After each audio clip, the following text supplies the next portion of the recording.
Hello and welcome to Joburg today. My name is Tumi Nhlapo, bringing you the best of what's going down in and around Johannesburg.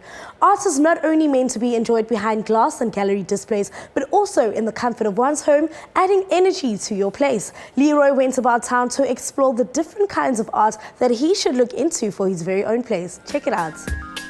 So I'm moving into a new spacious bachelor pad, and my problem with this place is this one corner of the room that sits rather naked. And since I've been playing around with the idea of getting artwork for some time, I thought it best to get someone to give me a little insight on how to get started. As a first-time art collector, what recommendation would you offer me? Well, we would recommend that you do your research.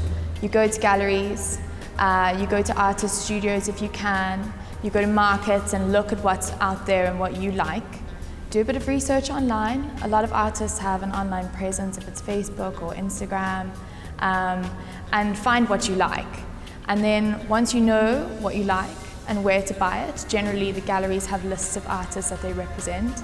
Then you go to your gallery and start discussing with them what work is available. What other fundamental questions would you consider I should actually ask myself before I actually engage on this process? When you buy a piece of art, you have to live with it. So you have to make sure that it goes with your lifestyle, it's your taste, it's what you actually like, and you're not buying it because it's come from a fancy place or you've heard that this is, the artist to buy. You have to like it because you have to live with it. And that's very important. That's something we try and stress as well. I mean, is there a little card that, a first-time buyer gets that says, hey, I'm a first-time art buyer, and the like? I mean, does that work? And do I get a discount at the end of the day? So no, you don't get a card, but generally the galleries are pretty welcoming. You come in, you say, hey, I'm a first-time buyer. Can you show me around, introduce me to some of the artworks and the young artists that you think I should be looking at, or artworks in my price range that I should be looking at. And if it comes to a discount, that needs to be discussed with the gallery, because obviously the artists make their money through the sale of art. So we have to give discounts very specifically and make sure that everyone is comfortable with that, including the artist, because the value of their art is very important and maintaining that value is important. I'm Leroy, man about town.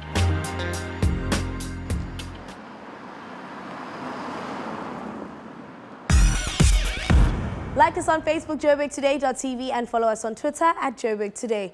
Just like an outfit, you can have the perfect piece of art, but fail dismally in bringing its best. Framing, lighting, and space can never be underestimated when showing off art.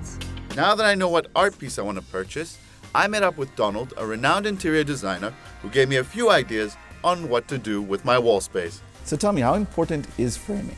I would look at the style of art which I've purchased. If I have something which is a black and white, then I would tend to frame that with a black frame. And I prefer using a box frame, which means that the picture is recessed into the frame and you have the glass on top of it, and then the black frame just simply framing it in order to hero the art piece. Let's move on to lighting. There are quite a number of places that I've been to where the lighting in itself sort of diminishes the artwork. And I just need to find out from you just how important that sort of lighting relationship is with reference to the space that you have. You have to look for a space that obviously has some natural light. You don't want too much natural light or direct sunlight, because that can harm the art piece and it can fade. So I would say a place that has sufficient natural light. If you do need some more lighting, I would use picture lights which are above the painting or above the drawing, and therefore that will hero that drawing and make sure that it's seen appropriately. Still in the same context of space, how important is space and the art that you're actually purchasing? I would say how you would hang art would be dictated by the kind of space that you have.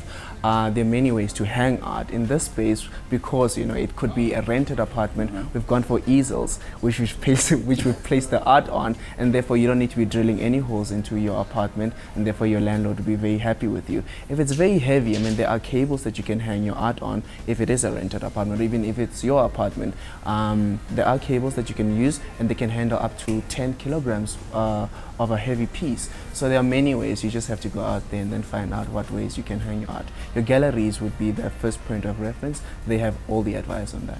I think the most important thing I walked away with is that you need to choose the art that reflects who you are. After all, you're the one who's stuck with the art in your living space. I'm Leroy, man about town.